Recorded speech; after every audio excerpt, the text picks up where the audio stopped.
I was a weird kid growing up, and I used to have a myriad of thoughts, but one thought that always stuck with me that I finally got an answer to not too long ago was, why is it that our mind can think of something that happened in the past and we feel those feelings of that event in the present as if it's happening right now? Or even more than that, why do some events have a special effect on people and they don't have effect on others? For instance, I do not go, oh my God, it's so cute, anytime I see a post on social media with any type of animals, puppies, kittens. I don't get that adorable factor. And I used to think I was broken. I used to think there was something wrong with me, but only because everybody, it seems, has that reaction. But I'm not. That event just doesn't do it for me. So again, when I was younger, I used to always ask myself this question. And today I'm going to share with you the answer that I stumbled across. So let's go ahead and get started. All right, first and foremost, it's a lot warmer out here than I thought it was going to be. So I might have overdone it with the sweatshirt, jacket, hoodie thing. Regardless, I'm out here. There's hardly anybody out here because everybody's at work right now. And actually, I see a couple over there. Regardless, let's get to where we're going, and then we'll start talking about why the mind elicits feelings in situations where it seems like we shouldn't have them.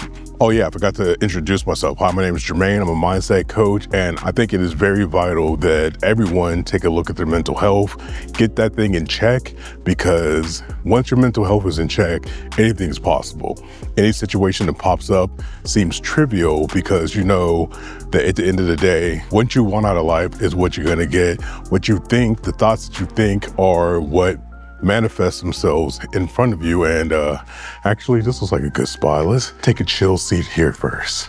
Okay, like I said before, why is it that some situations, emotions show up when seemingly nothing is happening? For instance, let's say you went through something traumatic as a child. I'm not going to name examples. I'm sure you can think of one. And in your 20s and your 30s and your 40s, you think back on that event and you're filled with the same anxiety and the same anger or the same emotions you experienced 20, 30 years ago, or for you young kids, 10, 15 years ago. Why is that? The interesting thing about our mind is our unconscious mind can't tell if something is made up or if it's true. It can't tell if you're living in the past, present, or future. If you're thinking it, your mind thinks it's happening right then and there.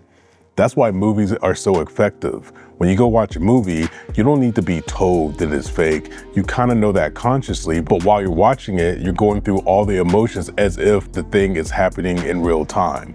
That's how powerful our brains are. Unconscious mind sees something on screen, like, oh, that lady just got hit by a car. Let's react to it. Oh, I understand that this person just lost their child. Let us react to it. Oh, there's something scary popping out of a closet. Let us react to it. Our unconscious mind is amazing at bringing creativity and imagination to real feelings. So that's why I always say it is very vital to watch what you say about yourself, watch what you say about others, watch what you say about your situation, because as you speak it out loud, your unconscious mind doesn't know that that's not real and it's going to start acting accordingly. So let me back up real quick. Our unconscious mind has two jobs. It's either to help us survive in the wilderness or strive. There's no other two options. So when we feel anxiety, that is our unconscious mind using the only tool that it has available to it, which is feelings. When you are in a flight or fight mode, unconscious mind doesn't have access to logic. So that's why it seems so insane that you're thinking about something that happened 20 years ago and you're still feeling those feelings. Again, your unconscious mind doesn't know that it's fake. So your unconscious mind is like, yo, we need to get out of this situation. Let me prevent you from moving forward with it, even though it doesn't even exist. So that's one thing that you need to understand. Our mind cannot tell the difference between reality and make-believe. And number two, our mind can't tell the difference between past, present, or future. Our unconscious mind is always in the present. So if we're consciously thinking of something that happened in the past, our unconscious mind is treating it as if it's happening in now. Remember that. I feel like that in itself will save so many people so much heartache. So many different anxiety attacks are caused because of what we are perceiving as a threat. And that's a key word right there. Perceived threat does super damage to our unconscious mind, because a perceived threat is just a threat to our unconscious mind. I know consciously you know that there's no bears in these woods that are gonna come out and eat you, but unconsciously, if that's all that you're thinking about, your mind is like, anxiety, let's not go in there. You want to preserve your life. I'm trying to keep you safe. I'm trying to get you not killed by a bear. And so once you understand how our unconscious mind works, you can start questioning some of the feelings and thoughts that you have with this in mind. For instance, if you feel super anxious about posting on TikTok, ask yourself, what is the perceived threat? What is the thing that's going to happen if I post this content? Because that's the only way, well, not the only reason, but that's why anxiety pops up. Logically, if you think about it, is there anything dangerous about posting a YouTube video online? Is there anything dangerous about being consistent? I would argue no, but more often than not, people have anxiety when it comes to showing up on social media. And that's when I help my clients and I help them question this. What is the perceived threat? If you can't think of one, there are ways to get to a place of neutrality, a place where you're comfortable with posting online, where you're comfortable showing your face on a live stream. And that's what I help my clients achieve. Somebody's at my spot. Dang it, so we're gonna have to keep walking. I never actually walked this far into the woods. I don't know what's out here. This is gonna be exciting. So how do you overcome these random feelings that you have? I don't know if you've seen the show Wonder Man. I've just started watching it via Hulu, which I would not recommend. If you have Disney Plus, watch it there. Don't have to deal with all the commercials. But one aspect of the show that I really enjoyed is them showing a breathing technique that helped the main character calm down in situations where he was about to explode, like literally. And while I don't personally do the box breathing technique, there are so many different breathing techniques that you can do that help regulate your system, help get you in a calm state, and then you can think logically. So I don't think I mentioned this. If your body is in a calm state, you're relaxed, then you have access to logic, then you have access to creativity. And with those two set of tools, you can accomplish anything you put your mind to.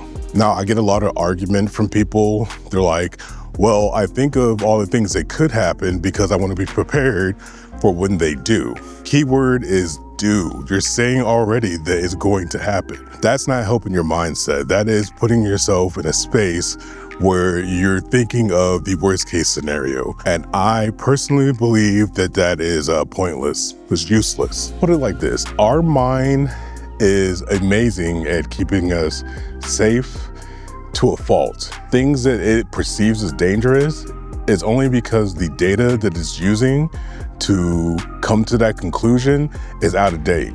It's useless, and what we do in my sessions is actually update that information so your unconscious mind can work a little better, work for you rather than against you. And I know as I'm saying it, it sounds super simple, and it is. It's amazing how quickly you can shift from someone who's super anxious to someone who is calm in the situations that used to drive you insane. It's all a matter of how you talk to your unconscious mind, what you do to update it, and how you feel while you're doing the process. I was talking to a potential client last week, and I said this to all my clients, it's not your responsibility to cause a shift. If you come see me, I am the one taking responsibilities, making sure that that shift happens for you easily and is sustainable. That alone will relieve some pressure from the participant because you don't have to do anything. You just need to talk, follow my lead, and your shift is coming, guaranteed. I've been all over the place with this video, and if I haven't, you know what, we'll fix it in post. But end of the day, the feelings that you're feeling are not forever. I don't believe people have anxiety. I don't believe that people are anxious people. I believe that A lot of humans on Earth experience anxiety. They experience depression. Just because you're experiencing it doesn't mean that's who you are. It's not a personality trait. It's not something that's there forever. It can be fixed. And if you come talk to me, I will help you fix it. I promise you. Oh my gosh, did you hear that? I almost busted my ass, fell over a tree branch. Anyways, that's my time. I am going to head home, get this edited, get it uploaded, because I enjoy it. It's fun. And last thing before I let you go, as I was recording a video for my other channel, it's been, well, whatever week we are in this month, whatever week we are in this year, I've hit a video every week thus far, and I just got to sit back and just be gracious about it, be excited about it, because I don't know why I wasn't doing this in the first place, but now that I'm doing it, I get a sense of accomplishment and it feels great. And I want to provide that feeling to as many people as possible. So if that's something that you're looking to do, be consistent with your content, show up in spaces and not feel anxious, definitely reach out and book a discovery call. It's free. We talk about what has been keeping you stuck. I go over the perspective and how I see things. And then if it works for you, we'll figure out what kind of support that I can help with. Other than that, thank you for watching. I appreciate you. If you haven't already subscribed to the channel, go ahead and do so. But other than that, protect your mental, keep creating content, and I'll see you in the next one. Peace.